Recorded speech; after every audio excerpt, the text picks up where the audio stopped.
Hello everyone, and welcome to episode 6 of our series Securing Your Financial Future. My name is Cordell and I'm a partner here at Raffingers. In this episode, we're looking at some basic issues around trusts and how they can be used in financial planning. So let's start with the basic structure of trust in its simplest form. There are three main elements that we need. The settlor, the person that creates the trust, the trustees to whom ownership of the asset is vested, and the beneficiaries who are to benefit from any trust income and assets within the trust. Trust can be set up during lifetime or on death in a will. There are basically two types of trust that we come across. Firstly, interest in possession, which gives the named beneficiary the actual right to the income generated from the assets within the trust. And secondly, discretionary trusts, which leave the distribution of trust income and capital at the discretion of the trustees. In practice, during lifetime planning, we tend to see most people using discretionary trusts because it provides an element of asset protection. The beneficiary don't actually own the assets, so in things like divorce and bankruptcy, these assets are not up for grabs by what we would call third-party creditors. So where do trusts fit into financial planning? What advantages can they bring?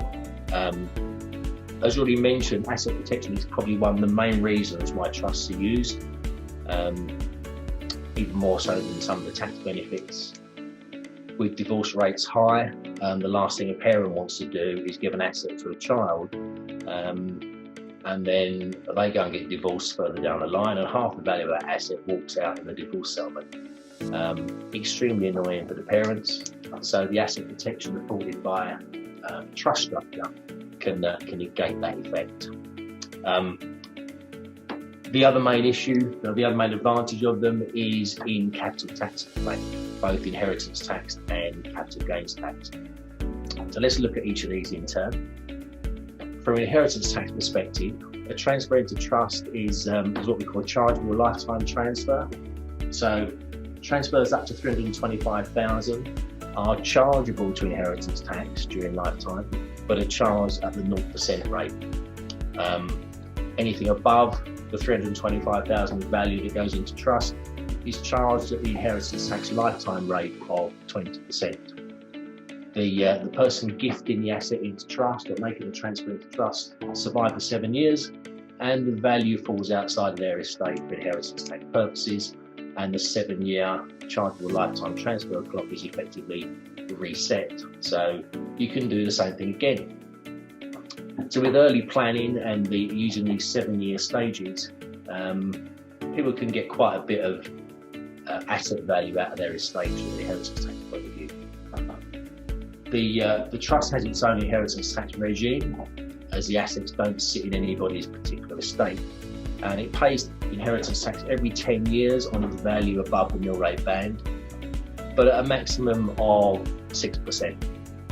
So you can see how effective this is. A maximum of 6% every 10 years, far better than having 40% exposed in someone's estate on those assets. And again, whenever we're looking at lifetime gifts, we would also recommend considering perhaps some life assurance for the 7-year term before the value is removed from the estate. As far as capital gains tax is concerned, if we're looking at assets which you give away to anyone but your spouse, then that's a chargeable event for capital gains tax purposes. So you end up paying tax when you're not actually receiving any proceeds.